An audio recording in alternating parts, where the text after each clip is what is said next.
Imagine, it's the Great Patriotic War. The Germans are reading Soviet codes like an open book, and Soviet intelligence is suffering one disaster after another. But deep within the NKVD, a brilliant idea is born. If the enemy is so eager to get our information, why not give them exactly what we want them to read? Thus began Operation Max, the greatest deception in the history of intelligence. For 3 years and 10 months, Soviet disinformation agents led the Third Reich's best analysts by the nose, forcing German generals to make fateful decisions based on carefully fabricated lies. 92% of the information that the Germans considered reliable was clever disinformation. This is the story of how Soviet cryptographers turned their greatest weakness into a deadly weapon against the enemy. On June 22, 1941, at 4 a.m. Moscow time, the most terrible war in human history began. But a few hours before the first shots were fired, another battle was already underway in the sky, an invisible war of radio waves, codes, and ciphers. It was in this secret struggle that the fate of millions of people was decided. In the early days of the war, Soviet cryptographers were confronted with a harsh reality. The Germans could read their codes like an open book. On June 26, 1941, the abwehr's radio interception service intercepted the encryption of the Soviet intelligence network in Western Europe. Within a few months, German cryptanalysts were deciphering Soviet messages in almost real time. The situation was catastrophic. Soviet troops used outdated codes, and many messages were transmitted in plain text due to a lack of time and trained specialists. Partisan units suffered particularly from this problem. Irregular troops were often poorly trained in encryption and relied more on their own wits. German cryptographers rejoiced. General Hoffmann, who had conceived the plan to defeat Samsonov's army back in World War I, recalled a similar situation. A Russian radio station transmitted an order in unencrypted form, and we intercepted it. Such carelessness made it much easier for us to wage war in the East. Sometimes it was the only thing that made it possible to conduct operations at all. History repeated itself with frightening accuracy. In the first months of the war, up to 90% of German intelligence came from intercepted and decrypted radio messages. This was tactical information, troop movements, operation plans, the state of the troops. Every intercepted message resulted in new casualties among Soviet soldiers. But the worst was yet to come.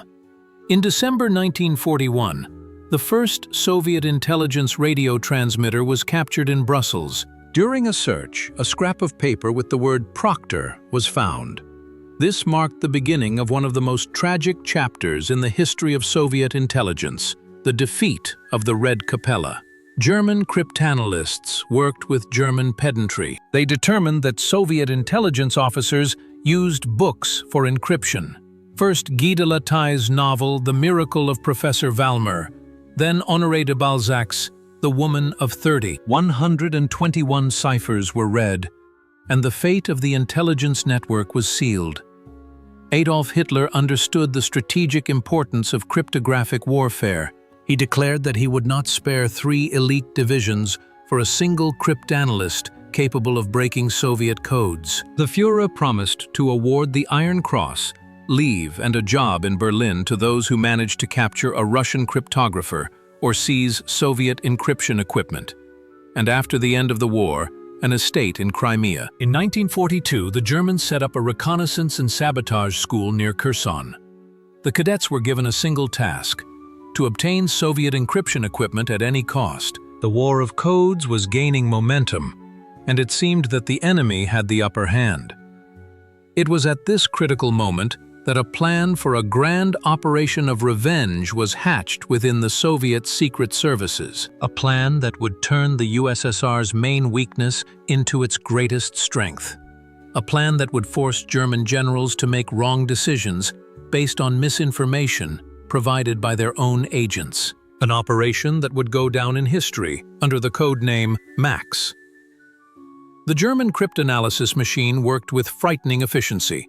By the end of 1941, the Abwehr and the Gestapo had created an entire industry dedicated to breaking Soviet codes. In special centers in Berlin, Vienna, and other cities of the Reich, hundreds of specialists analyzed intercepted radio messages day and night.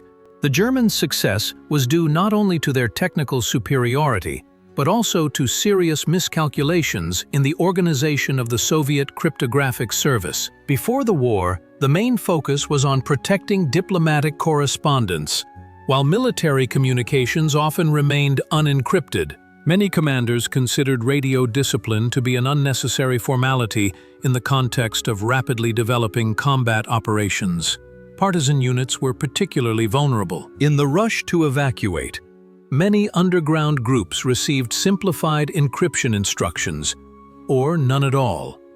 Partisan radio operators often invented their own coding systems, which German specialists cracked in a matter of days. Every decrypted message resulted in raids, arrests, and executions. German cryptanalysts were particularly proud of their achievements in breaking Soviet military codes. Colonel General Alfred Jodl later stated in testimony on June 17, 1945, that up to 90% of the intelligence obtained by the Germans about the course of the war consisted of radio communications data. However, the information obtained was limited to the tactical zone, the movements of individual units, plans for local operations, and the state of supplies. However, there was also a downside. The Germans never managed to intercept and decrypt messages at the level of the Supreme Commander-in-Chief of the USSR, Front Headquarters, and Army Headquarters. From the very beginning of the war, the Soviet military leadership understood the critical importance of protecting strategic communications. Special codes and ciphers, which changed with enviable regularity, were used for high-level communications. Nevertheless, the tactical successes of the German decryption service caused enormous damage to the Soviet troops. Knowing the plans of attacks at the regimental and divisional levels, the German command was able to effectively transfer reserves, organize ambushes, and carry out preemptive strikes. Many Red Army operations in the early stages of the war failed precisely because they lost the element of surprise. The losses among Soviet agents in occupied Europe were particularly painful. German special services, reading the ciphers of intelligence networks, methodically destroyed underground organizations. Agents were arrested right in their safe houses, radio transmitters were confiscated along with code books, and entire intelligence groups disappeared without a trace. The tragedy of the Red Capella was only the most famous episode of this bloody hunt. In fact, dozens of intelligence agencies across Europe were targeted. In Paris, Amsterdam, Brussels, Prague, everywhere Soviet agents worked, German counterintelligence dealt crushing blows. The German press rejoiced. The Abwehr's secret reports spoke of the complete paralysis of Soviet intelligence activities in Europe. Wehrmacht generals received detailed information about the deployment of Soviet troops, operational plans, and the state of industry. It seemed that victory in the secret war had finally and irrevocably gone to the Third Reich. But it was at this moment of triumph that German intelligence fell victim to its own success. Accustomed to easy victories, German cryptanalysts lost their vigilance. They did not notice how information of a completely different nature began to seep through the stream of reliable information. Information that someone very skillfully planted for them, carefully packaged in familiar codes and ciphers. The invisible war was entering a new phase, a phase where hunters could unexpectedly become victims. The story of the Red Capella became one of the most tragic and instructive pages in the annals of secret warfare. This ramified intelligence network, created by Soviet intelligence in Western Europe, was supposed to be Moscow's eyes and ears in the heart of fascist Europe. Instead, it turned into a bloody lesson about how a carelessly dropped piece of paper can ruin hundreds of lives. On June 26, 1941, just 4 days after the war began, the Abwehr's radio interception service intercepted a fateful code message. It began with the identification message KLK from RTX 26060333032WES N14 KBV, followed by 32 5-digit groups. This set of symbols became a death sentence for one of the most successful intelligence operations in history. German cryptanalysts set to work with German methodical precision. Month after month, they analyzed the intercepted messages, looking for patterns, vulnerabilities, and keys to unlocking the code. Work continued around the clock in special centers, where the Reich's best mathematicians and linguists struggled with the Soviet ciphers.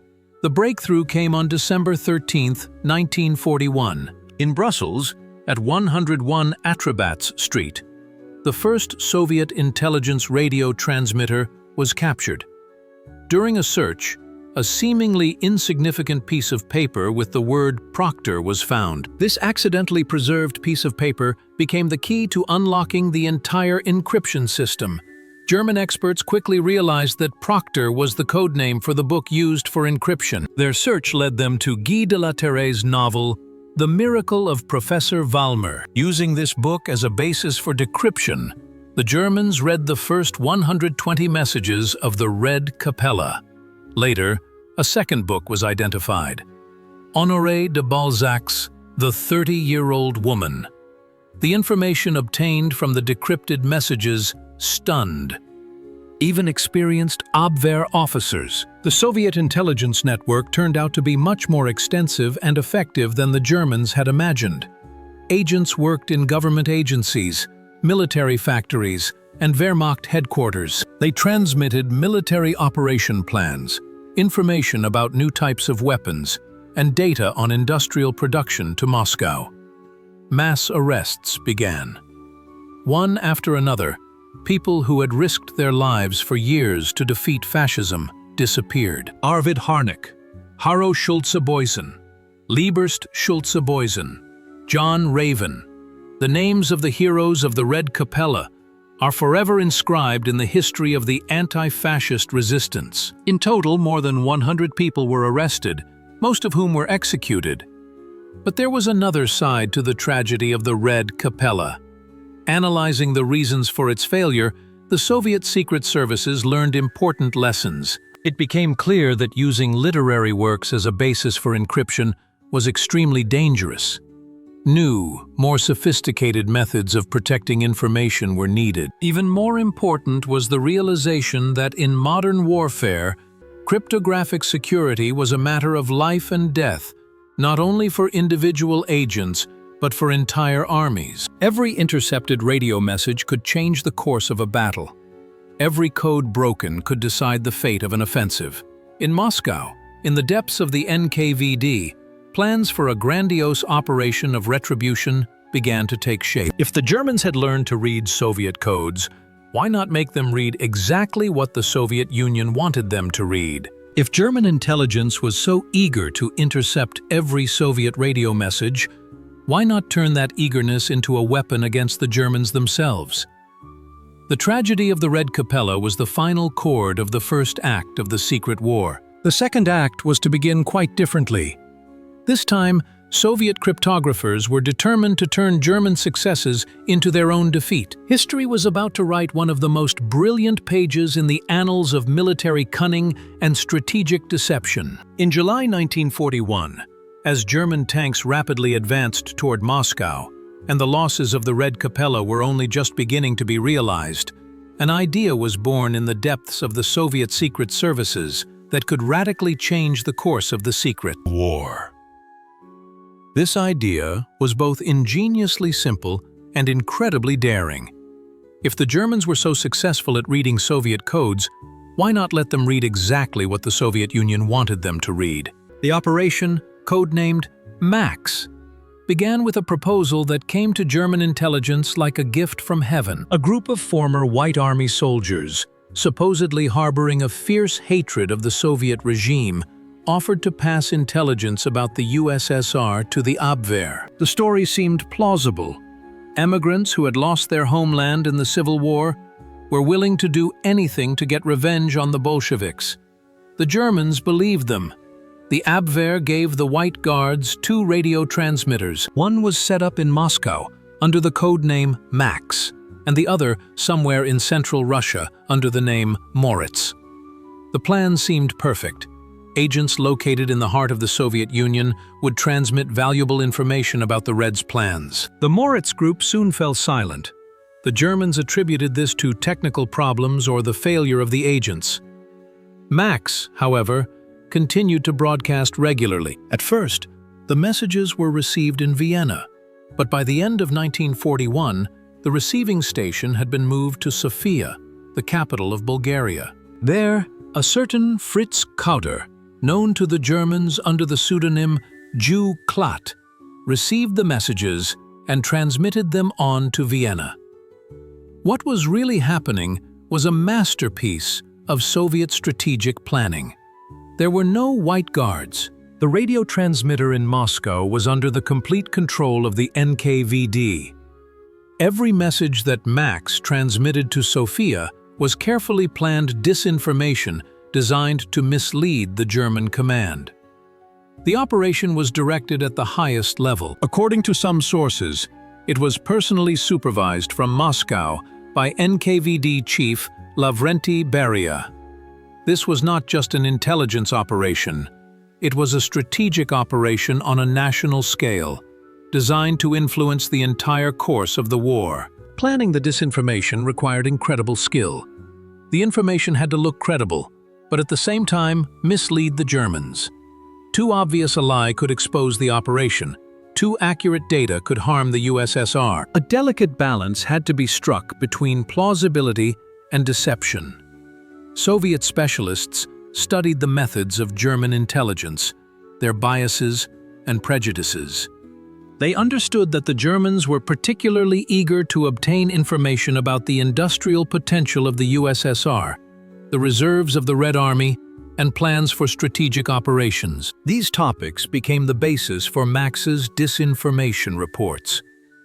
The operation required a perfect understanding of the German mentality and intelligence priorities. Soviet analysts understood that the Germans were accustomed to their technical superiority and tended to underestimate their enemies. This weakness could be exploited by feeding them information that would confirm German prejudices about the primitive Bolsheviks.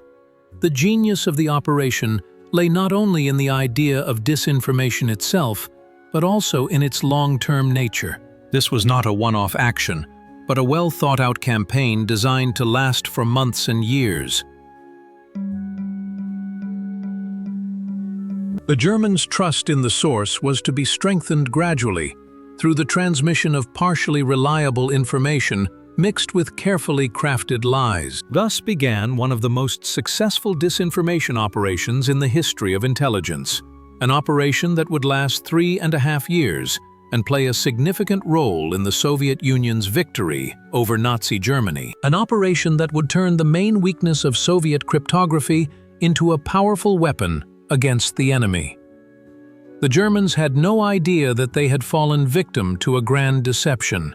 They continued to eagerly catch every message from Max, unaware that what they were reading were not Soviet secrets, but carefully planned lies. One of the most mysterious and controversial figures in the history of Operation Max was Fritz Kauder, known in the abwehr system under the pseudonym Jew Klat. This man, who balanced between life and death in Nazi Germany, became a key link in a grandiose Soviet disinformation operation, although for a long time he himself did not understand the true nature of the information he was passing on. Richard Kauder was born in 1903 into a Viennese Jewish family. By the start of the war, he already had experience working with Eastern European countries and knew Russian quite well. When the clouds of the Holocaust gathered over the Jews of Europe, Kauder realized that his survival depended on his ability to make himself indispensable to the Nazi regime. In 1941, fate brought him into contact with Operation Max. The abwehr needed an expert on Eastern European affairs who could receive and process information from agents in the USSR. Kauder was the perfect candidate.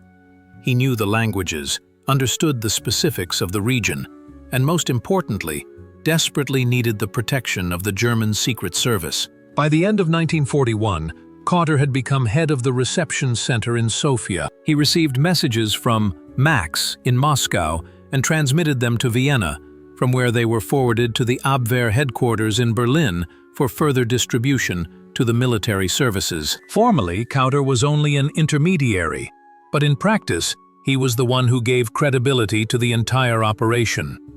Kauder was the only Jew trusted by the Wehrmacht generals in the Abwehr's peripheral leadership. He used this unique position to create a whole system around himself designed to ensure his survival. Gradually, he expanded the staff of his bureau, bought apartments and cars, and set up receiving and transmitting stations for radio stations. Many of these radio stations never functioned. Kauder acquired gold and precious stones, speculated in passports and visas, and engaged in a variety of other operations that were essentially useless. All this was necessary for him to conceal the Abwehr's actual deception and create the appearance of active and widespread activity.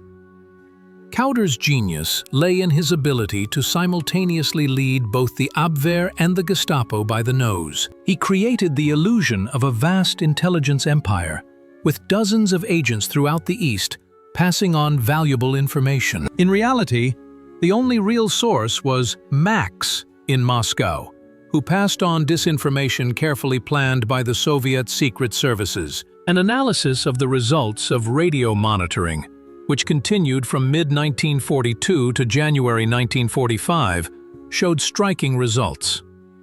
Only 8% of the messages about the USSR transmitted by CLAT were completely or partially reliable. The remaining 92% were cleverly fabricated disinformation.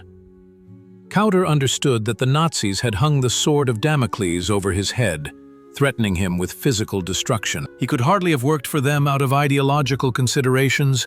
A Jew in Nazi Germany could have no illusions about his fate. In collaboration with the Abwehr, Kauder saw a chance for himself and his family to escape, and later, to enrich themselves.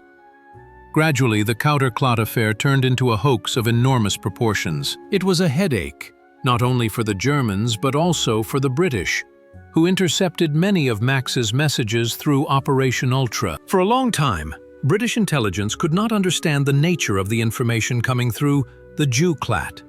Soviet agent Anthony Blunt, who worked for the British security service MI5, even informed the Russians about the leak, that the British were reading Max's messages. This created additional difficulties in managing the operation, but the Soviet curators managed to use this situation to their advantage. The Germans themselves, amazed by the volume and regularity of the information they were receiving, never doubted Max's integrity. Kauder became a symbol of successful intelligence work in the East, living proof of the superiority of German intelligence over the primitive methods of the Bolsheviks. Thus, a Jew who had saved his life from the Nazi genocide became an unwitting participant in one of the most successful Soviet intelligence operations of World War II. Creating a convincing false agent network required Soviet specialists to have not only technical skills, but also a deep understanding of the psychology of German intelligence officers. Operation Max had to look like a real intelligence network, with live agents, real problems, and human weaknesses. The slightest falsehood could destroy years of work and jeopardize the entire plan. The Soviet curators of the operation understood that the Germans were accustomed to certain standards of intelligence work. Agents had to have biographies, motivations, and personal characteristics. Information had to come in unevenly, with interruptions characteristic of real underground activity. Too regular and high-quality communication could arouse suspicion. Gradually, a whole legend was created around Max. It was supposedly a group of former White Guard officers and their descendants who harbored a deadly hatred for the Soviet regime. Each agent had their own story. Some had lost their estates in the revolution, some had lost loved ones during the years of terror, and some could not forgive the Bolsheviks for humiliating Russia. Special attention was paid to creating plausible channels for obtaining information. The agents supposedly worked in various Soviet institutions, from factories to military headquarters. Each had access to a specific type of information, which explained the specificity of the information received. Soviet specialists carefully ensured that each agent did not go beyond their capabilities. Real details of Soviet life were used to lend credibility to the operation. The reports mentioned specific factories, military units, and geographical locations. However, all these details were carefully selected so as not to harm the USSR, but rather to mislead German planning. A particularly difficult task was to create believable personalities for the agents. Each had to have characteristic features in the way they conveyed information, as well as their own strengths and weaknesses as intelligence officers.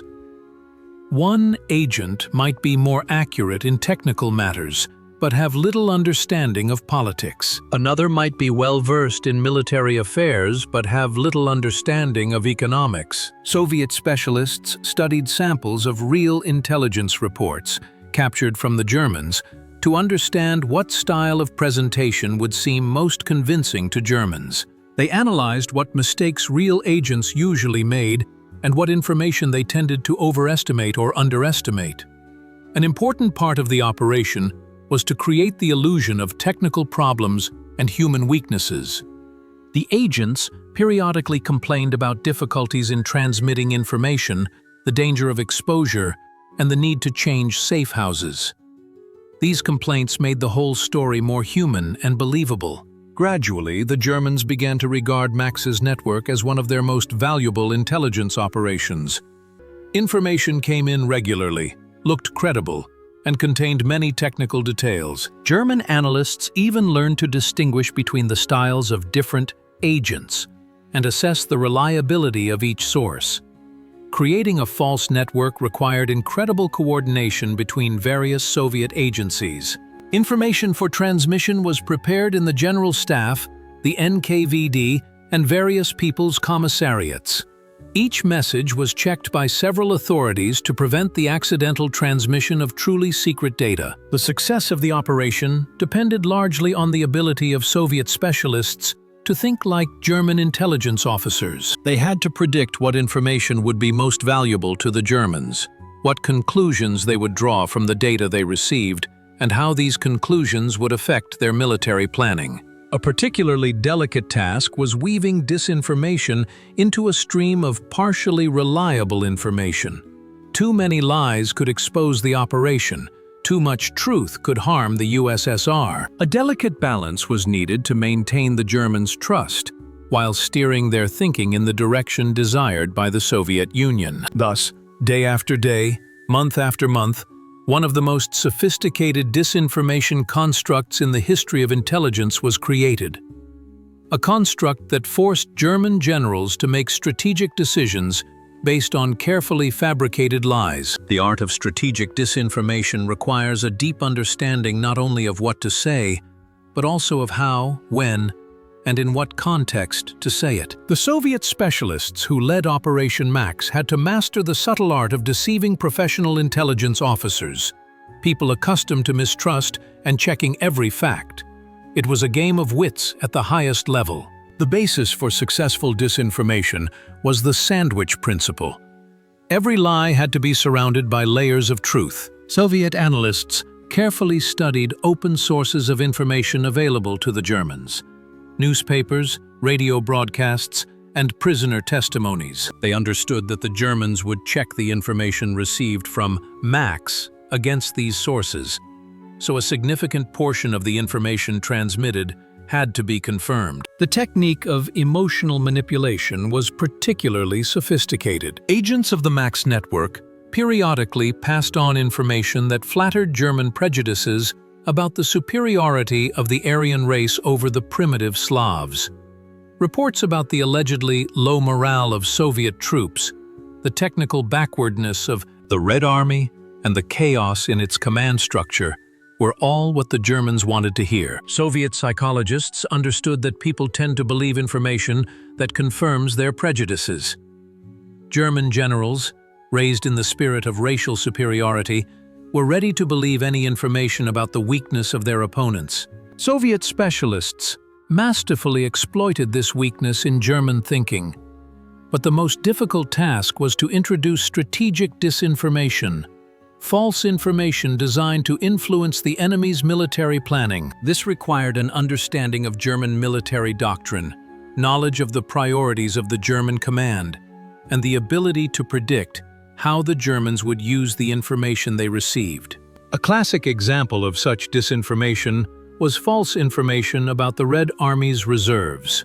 Agents regularly reported on troop movements, the formation of new units, and the concentration of forces in certain areas. But all this information was carefully planned to create a false impression of the Soviet command's intentions among the Germans. Another important technique was the use of multi-level truth. Information was not presented in a finished form, but in fragments from different sources at different times. German analysts had to piece together the picture themselves from separate pieces of the mosaic. This created the illusion of independent discovery of the truth, which made the disinformation particularly convincing. Soviet specialists also masterfully used the technique of casual mentions. The most important disinformation was never presented as the main topic of the message. It would slip into the context of other information, mentioned in passing, as if by accident.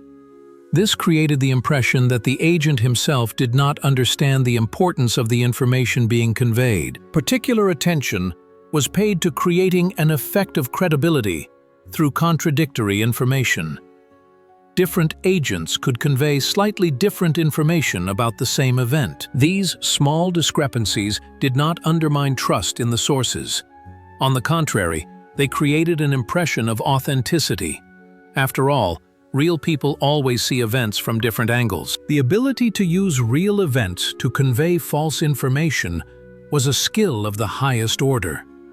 When a real event occurred, an offensive, a retreat, a regrouping of troops, the agents reported on it with distorted details. The fact of the event was confirmed, but its scale, objectives, and consequences were presented in a false light. The Soviet curators of the operation understood the importance of the psychological profile of each German analyst working with Max's materials.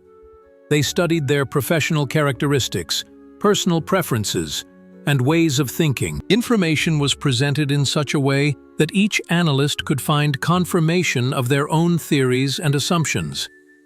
Finally, the most important technique was the ability to ration information. Too much information could arouse suspicion. Too little would not have the desired effect. Soviet specialists carefully calculated the volume and frequency of transmissions, creating an optimal rhythm for the flow of disinformation. The result of all these efforts was a disinformation system so sophisticated that even experienced German intelligence officers were unable to unravel its true nature. Professionals were deceived by even more professional masters of deception. Managing Operation Max from Moscow required the creation of a complex system of coordination between various Soviet agencies. This was not just an intelligence operation. It was a strategic undertaking on a national scale, involving the NKVD, the General Staff, various commissariats, and other state structures. Every message transmitted through Max underwent multi-stage verification and approval. At the very heart of this system was a special NKVD unit created exclusively to lead the operation. Its employees had to possess not only knowledge in the field of intelligence, but also a deep understanding of military strategy, economics, industry, and the psychology of the enemy. These were people capable of thinking several moves ahead, calculating the consequences of every message transmitted. Every day, meetings were held in Moscow to determine the nature of the information to be transmitted via Max. Representatives of various departments reported on the situation at the front, the state of industry, and the plans of the command. Based on this data, an image was formed of what German intelligence officers were supposed to see. Coordination with the General Staff was particularly difficult. Military planners had to not only develop real operations, but also create plausible false plans to pass on to the enemy. This required twice the amount of work, Each real plan had to be accompanied by a convincing imitation of an alternative solution. Industrial commissariats provided data on arms production, but this information was carefully distorted before being passed on to the Germans. The real figures for the production of tanks, aircraft, and artillery were replaced with lower figures. The Germans had to believe that Soviet industry was less efficient than it actually was. Transport departments coordinated the transmission of false information about rail transport. Agents reported on train convoys with troops and equipment that they had allegedly observed. But all this information was carefully planned to create a false impression among the Germans about the regrouping of Soviet forces. The People's Commissar of Internal Affairs, Lavrenti Beria, played a central role in coordinating this effort. According to some sources, he received daily reports on the progress of the operation and personally approved the most important disinformation messages. This shows the importance that the Soviet leadership attached to Operation Max. A particular challenge was the need to coordinate disinformation with actual military operations. If Max reported the concentration of Soviet troops in a certain area, this information had to correspond to the overall strategic situation, but at the same time mislead the Germans about the true intentions of the command. The system for checking the accuracy of the information transmitted was multi-layered. Each message was checked by several specialists from different fields: military analysts, economists, and technical experts. The goal was to prevent the accidental transmission of truly secret data that could harm the USSR. The coordination of the operation also required careful study of the German reaction to the information being transmitted. Soviet intelligence closely monitored how the Germans used the information received from Max, what conclusions they drew, and what decisions they made. This made it possible to adjust the nature of the disinformation, making it even more effective. The Moscow Center also coordinated the technical side of the operation, providing radio communications, maintaining the cover story for the agent network, and solving problems that arose during the transmission of information. Any technical failure could expose the entire operation, so these issues were given special attention. An important part of coordination was interaction with other Soviet intelligence operations. The information transmitted through Max had to be consistent with the data received by the Germans from other sources. Contradictions could arouse suspicion and jeopardize the entire plan. Thus, day after day, month after month, one of the most complex disinformation operations in history was coordinated in Moscow. The operation required the participation of hundreds of people and dozens of organizations, but remained a closely guarded secret even for most of those involved. Parallel to Operation Max, a real revolution in cryptography and encryption technology was taking place in the USSR. The tragic lessons of the first months of the war forced the Soviet leadership to radically rethink its approach to information security. While in 1941, Soviet codes were read by the Germans like an open book, by the middle of the war, the situation had changed dramatically. One of the main achievements was the development of new mechanical and electromechanical encryption machines. Soviet designers studied captured German models, including the famous Enigma, but did not copy them. Instead, they created original designs that took into account the specific needs of the Soviet Union and surpassed foreign counterparts in a number of parameters. Particular attention was paid to the creation of simple and reliable encryption devices for field conditions.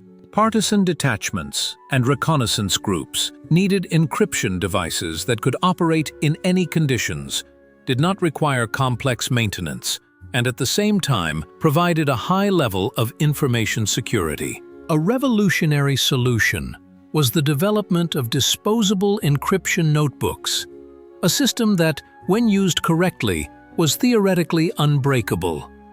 Each notebook contained unique encryption keys that were used only once and then destroyed. The Germans were unable to crack this system before the end of the war. Soviet mathematicians and cryptographers worked on creating new encryption algorithms based on the latest achievements in mathematical science. Complex mathematical functions, number theory, and statistical methods were used.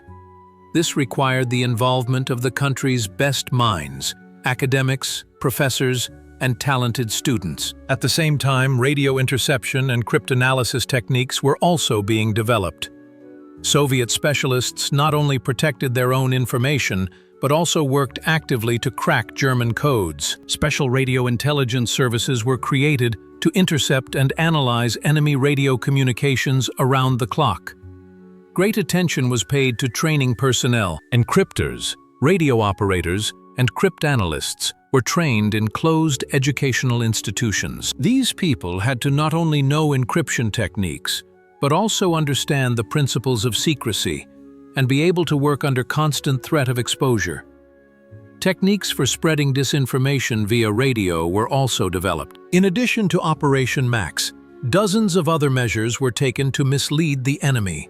False radio networks were created to imitate the activities of non-existent military units, and false orders were transmitted, designed to be intercepted by the Germans. Of particular importance was the development of techniques for frequency and time separation of signals. Soviet radio operators learned to organize radio communications in such a way that even if individual messages were intercepted, the enemy could not get a complete picture of what was happening. Information was fragmented, transmitted in parts, at different times, through different channels.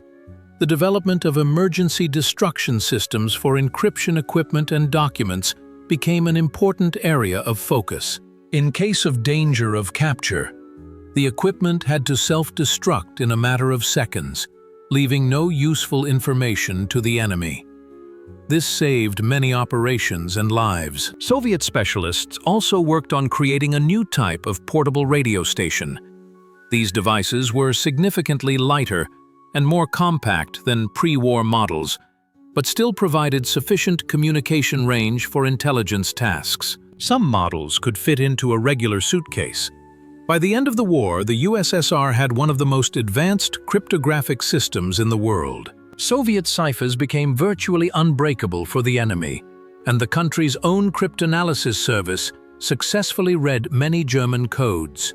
The secret war of radio waves, which began with the crushing defeat of the USSR, ended with its convincing victory. These achievements were made possible by mobilizing the entire scientific potential of the country, attracting the best specialists, and creating a modern production base. But most importantly, they were made possible by the understanding that in modern warfare, information is a weapon no less important than tanks and aircraft. The Battle of Stalingrad was not only a turning point in the entire Second World War, but also the culmination of Operation Max. It was during this grandiose battle that Soviet disinformation reached its peak, and the German command made a series of fateful decisions based on false information received through Max. In August 1942, when German troops were pushing towards the Volga, Soviet disinformation agents launched a massive operation to mislead the enemy about the true situation in Stalingrad.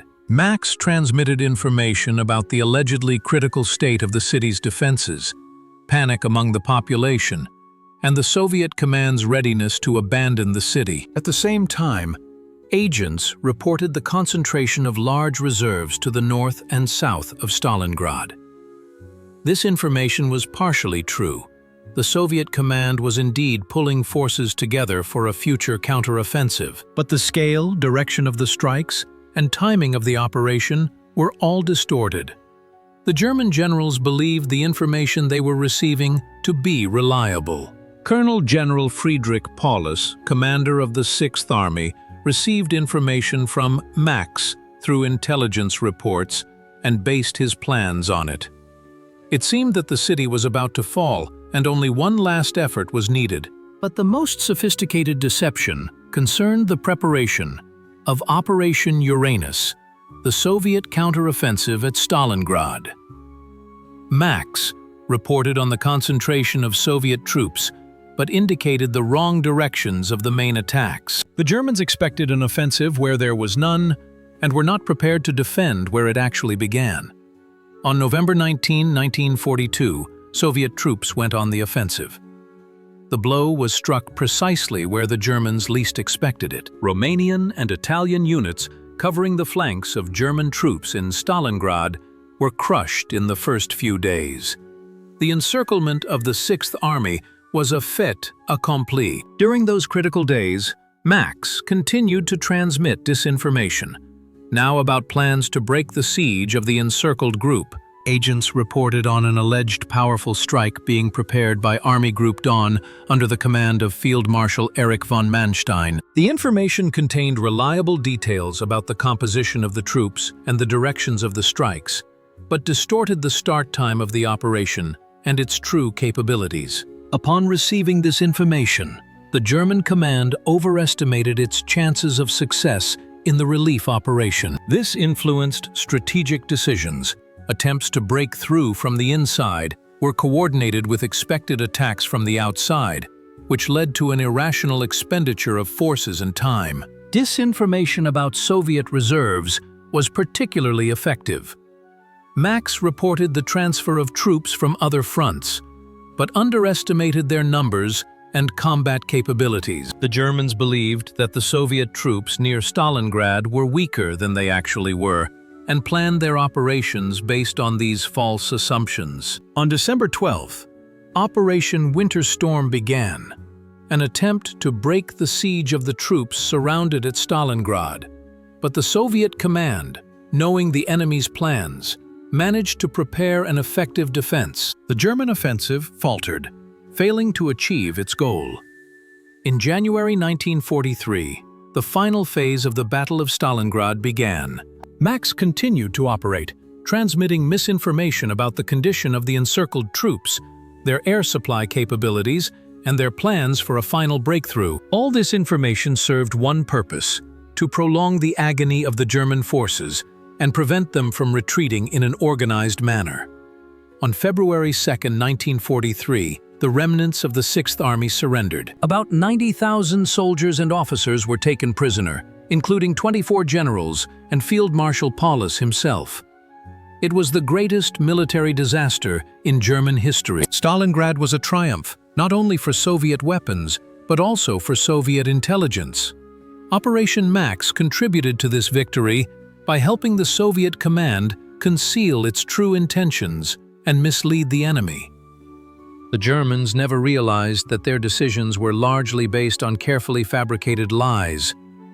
After Stalingrad, the initiative in the war finally passed to the USSR. But Operation Max continued, new battles lay ahead, and Soviet disinformation agents were preparing new traps for German generals. By mid-1943, Operation Max had evolved from a tactical measure into a strategic factor that had a significant impact on the entire course of the war. The German command had become so accustomed to the information coming through this network that it made crucial decisions based on Soviet disinformation. This was particularly evident in the preparation of Operation Citadel, the last major German offensive on the Soviet-German front. Max transmitted false information about the state of Soviet defenses near Kursk, the reserves of the Red Army, and the plans of the Soviet command. The Germans were given the picture that Soviet strategists wanted them to see. The agents reported on the alleged poor preparation of the Soviet defenses on the Kursk Bulge, the lack of anti-tank weapons, and the low morale of the troops. This information was backed up by false reports about the transfer of Soviet reserves to other sections of the front. The German command believed that the attack on Kursk would be sudden and devastating. In reality, the Soviet leadership had known about the German plans for an offensive practically from the moment they were drawn up. Moreover, thanks to Operation Max, it was possible not only to obtain information about the enemy's intentions, but also to influence those intentions, forcing the Germans to make decisions that were advantageous to the USSR. The Battle of Kursk began on July 5, 1943. The Germans attacked well-prepared defenses, encountered fierce resistance, and suffered huge losses. Within a few days, it became clear that Operation Citadel had failed. On July 12, Soviet troops launched a counteroffensive. The influence of Operation Max was evident not only in major battles, but also in the day-to-day planning of German operations. Soviet disinformation forced the enemy to scatter its forces, prepare for non-existent threats, and misjudge priorities. This gave the Red Army additional advantages in a number of local operations. The psychological impact of the operation on the German command was enormous. Wehrmacht generals gradually lost confidence in their analytical abilities. Reality constantly failed to match what they expected based on intelligence reports. This undermined their ability to make quick and decisive decisions. Disinformation about Soviet industrial potential was particularly effective. Max regularly transmitted underestimated data on the production of tanks, aircraft, and artillery. German economists and military planners based their calculations on these false figures, which led to serious errors in strategic planning. Disinformation also concerned the human resources of the USSR. Agents reported on an alleged critical shortage of conscripts, the population's unwillingness to fight, and problems with mobilization in the national republics. This created a false impression among the Germans about the internal situation in the USSR and influenced their long-term planning. Operation Max also had an impact on Germany's allies. Information from Max was passed on not only to the German command, but also to the Romanian, Hungarian, and Italian commands.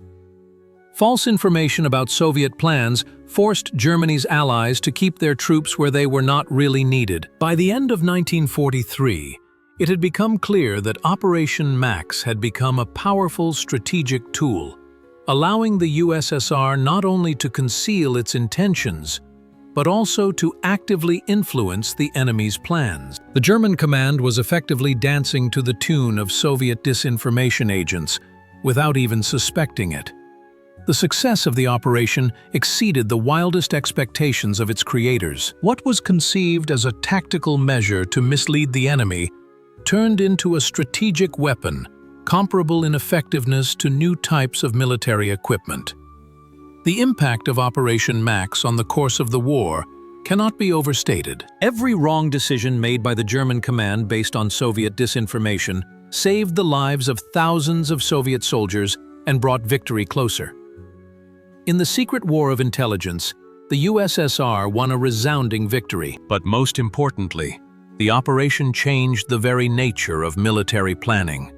It showed that in modern warfare, information is becoming a weapon no less important than tanks and aircraft. Whoever controls the flow of information gains a decisive advantage over the enemy.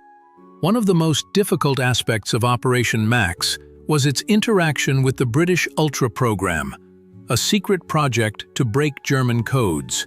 British cryptanalysts at Bletchley Park successfully read many German codes, including Enigma messages, and thus had access to information that Max passed on to Fritz Kauer in Sofia. The situation was extremely delicate. The British intercepted and decrypted messages in which the German services forwarded information from Max. For a long time, British intelligence could not understand the true nature of this information. It seemed too detailed and accurate to be disinformation. But many details did not correspond to other intelligence about the USSR. The British were particularly puzzled by the regularity and volume of information coming through the Jew clat.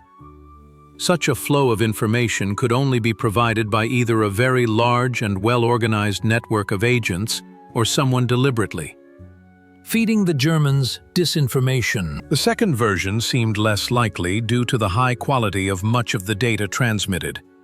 A breakthrough in understanding the situation came thanks to Anthony Blunt, a Soviet agent in the British security service MI5. In 1943, he reported to Moscow that the British were reading Max's messages through Operation Ultra.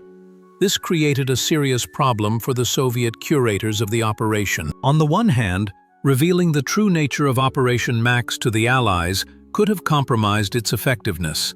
The British could have accidentally betrayed the secret, or the information could have leaked to the Germans through double agents. On the other hand, continuing the operation under British control required even more sophisticated planning. The Soviet leadership decided not to reveal the true nature of Operation Max to the British, but to take into account the fact that the British had access to the information being transmitted. This greatly complicated the planning of disinformation. Every message had to look convincing, not only to the Germans but also to British analysts. British intelligence, for its part, began its own analysis of the information from Max. Comparing this data with other sources, the British gradually came to the conclusion that most of the information was disinformation. However, they were unable to fully understand the mechanism of the operation and its true scale. The British attitude toward military information from Max was particularly interesting. When this data concerned German plans for operations against the USSR, British intelligence tried to warn its Soviet allies about the impending strikes. But since many of these plans were based on Soviet disinformation, the warnings often concerned non-existent threats. Complications also arose when planning joint operations with the Allies. The British, having access to Max's messages, could make decisions based on false information about the state of Soviet troops. This required delicate diplomatic work to avoid misunderstandings and conflicts between the Allies. In 1944, British intelligence attempted to investigate the counter-network in greater depth. Investigations were carried out that revealed some details of his activities in Sofia. However, the true scale of the Soviet disinformation operation remained hidden, even from close allies. The interaction between operations Max and Ultra demonstrated the complexity of waging a secret war in a multipolar conflict. The Allies fought against a common enemy, but at the same time kept many of their secrets from each other. Each side had its own interests and its own methods of achieving them. The Soviet leadership learned important lessons from this experience. It became clear that even allies could become unwitting enemies in an information war. A system was needed to protect its own operations, not only from enemies, but also from allies, who could accidentally or intentionally undermine their effectiveness. After the war, when many of the secrets of Operation Ultra were declassified, the true extent of British penetration into German communications became apparent. This allowed for a new assessment of the skill of Soviet disinformation specialists, who managed to carry out their operation under triple control by the Germans, the British, and their own leadership. By the end of 1943, when the strategic initiative had finally passed to the USSR and its allies, Operation Max entered its final phase. The changed situation on the fronts required adjustments to the disinformation strategy, but the operation itself remained one of the most important tools of Soviet intelligence. In 1944, the nature of the information transmitted through Max changed significantly. Whereas previously, disinformation had been aimed at concealing the plans of the Soviet offensive, now the main task was to mislead the Germans about the direction of the Red Army's main strikes. The German command desperately tried to guess where the next strike would be delivered.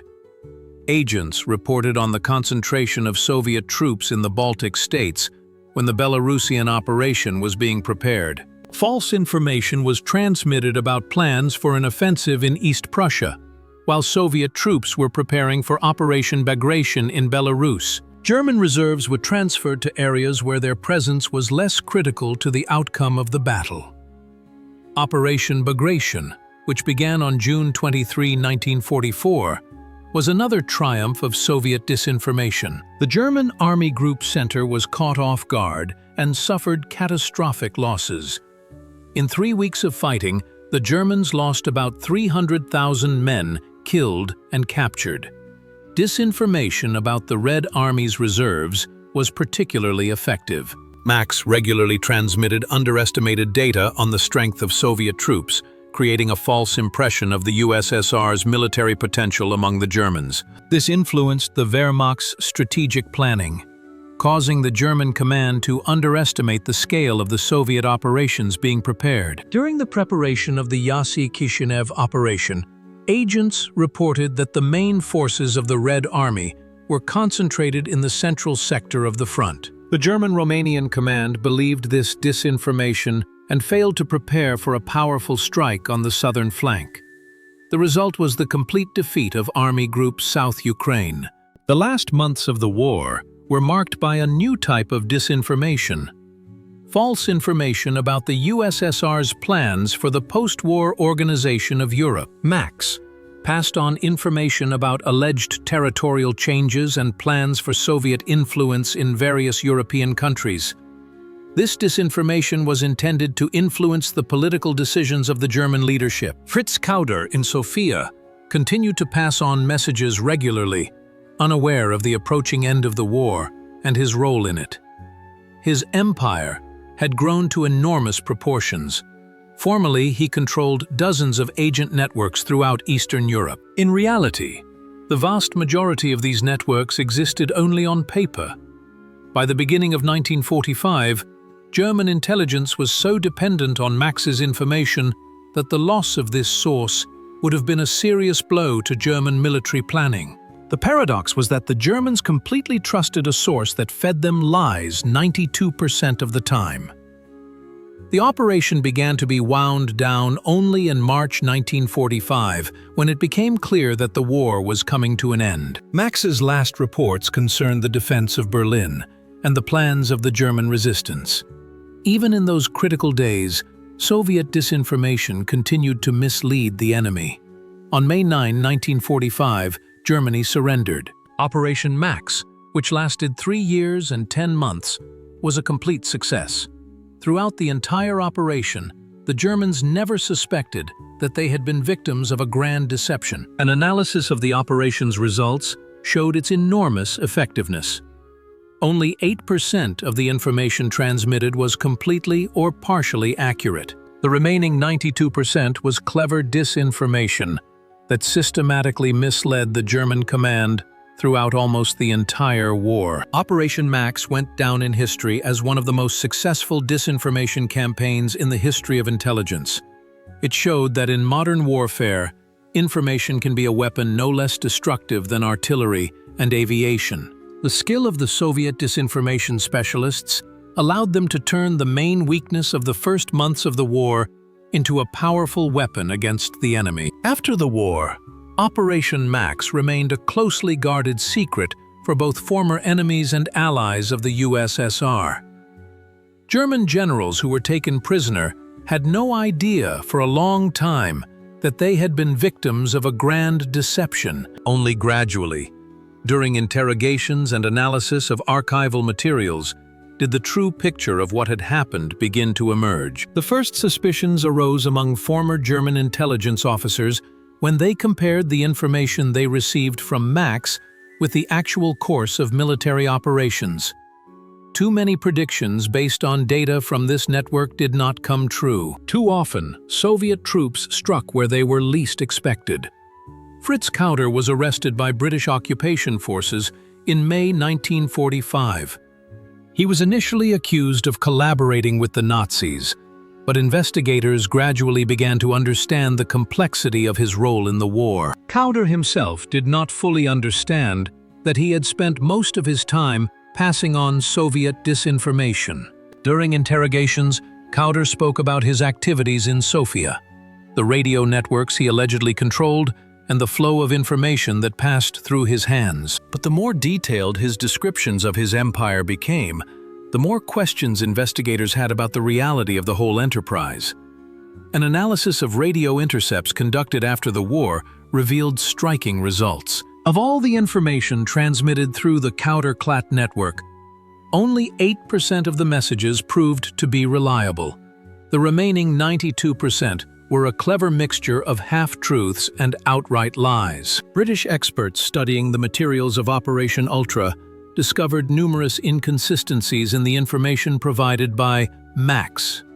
Comparing this data with the actual events of the war, they concluded that they had witnessed one of the most successful disinformation operations in history. Gradually, Moscow's role in this operation became clear. Investigators realized that the source of the disinformation was not Kauder or even mythical agents in the USSR, but the Soviet secret services themselves. Max turned out to be an NKVD project aimed at systematically misleading the German command. The scale of the operation was particularly striking. It lasted almost 4 years, covered all aspects of military planning and affected strategic decisions at the highest level.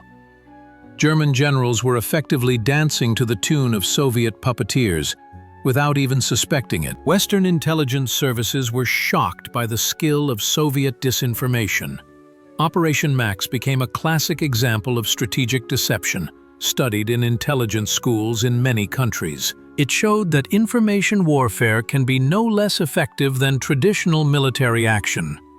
After the war, Kauder himself emigrated to the United States, where he lived until 1976. He wrote his memoirs in which he described his role in the war, but never fully understood how he had been used by the Soviet secret services. Until the end of his life, he considered himself a successful intelligence officer, not realizing that he had been nothing more than a pawn in someone else's game. The full picture of Operation Max began to emerge only in the 1950s and 1960s, when some archives were declassified and the memoirs of participants in the events were published. However, many details remain classified to this day, which testifies to the continuing strategic importance of the methods used in this operation.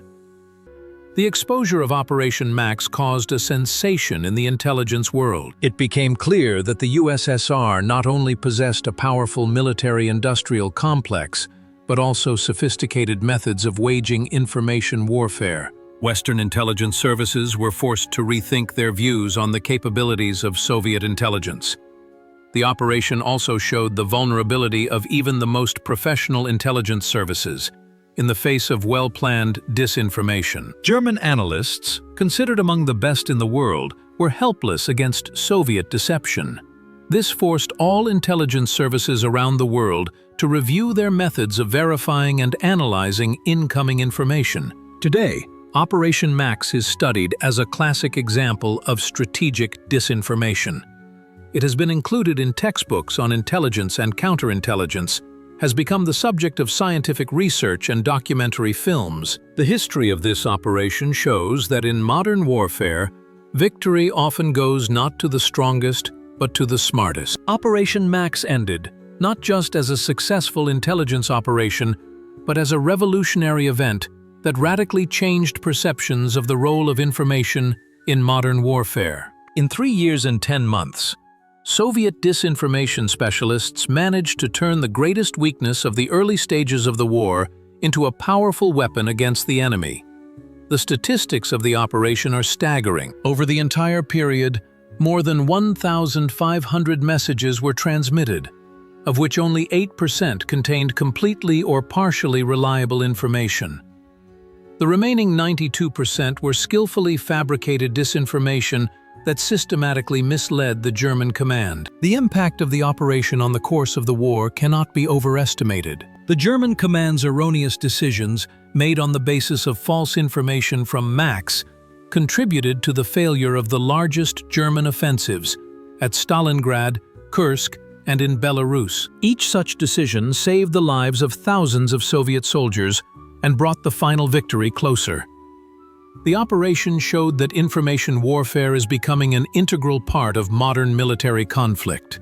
Control over information flows can be just as important a factor in victory as superiority in technology or troop numbers. The USSR was the first to fully realize and exploit these opportunities. The skill of Soviet specialists was evident not only in the creation of convincing disinformation, but also in its long-term planning. Operation Max was not a one-off action. It was a well-thought-out strategic campaign designed to last for years. Each message served not only tactical purposes, but also strengthened the Germans' trust in the source. The psychological aspect of the operation was no less important than the informational one. Constant failures based on incorrect intelligence undermined the German command's confidence in its own analytical abilities. Wehrmacht generals gradually lost their ability to make quick and decisive decisions. The operation demonstrated the importance of an interdisciplinary approach to information warfare. Not only intelligence officers were involved in its implementation, but also military strategists, psychologists, economists, and technical specialists. Success was achieved thanks to the coordination of the efforts of all these groups of specialists. The international aspect of the operation was particularly important. MAX operated in a complex environment of interaction between the USSR, Germany, and the Western Allies. The Soviet curators managed to carry out the operation in such a way that even British intelligence, with its Ultra operation, was unable to fully understand its true nature. The technological aspect of the operation also deserves attention. The use of radio communications to transmit disinformation required high technical skill, knowledge of the principles of German interception services, and the ability to imitate the characteristic features of real agent communications. Operation MAX became a training ground for a whole generation of Soviet intelligence officers. The experience gained during its implementation was used in the post-war period to solve Cold War problems. The methods of strategic disinformation developed during World War II found application in the new geopolitical conditions. The study of the operation by Western intelligence services led to a revolution in methods of analyzing intelligence information. It became clear that even the most reliable data at first glance could be part of a well-planned disinformation campaign. This forced all intelligence services around the world to review their analytical procedures. The modern significance of Operation MAX goes far beyond a historical example. In the age of information technology, the methods used by Soviet disinformation specialists have taken on new relevance. The principles of psychological influence, long-term planning of disinformation, and the creation of false information flows remain relevant today. The operation demonstrated that in an information war, it is not the one with the most information who wins, but the one who knows how to use it correctly. Soviet specialists managed to turn the Germans' greed for intelligence into a weapon against the Germans themselves.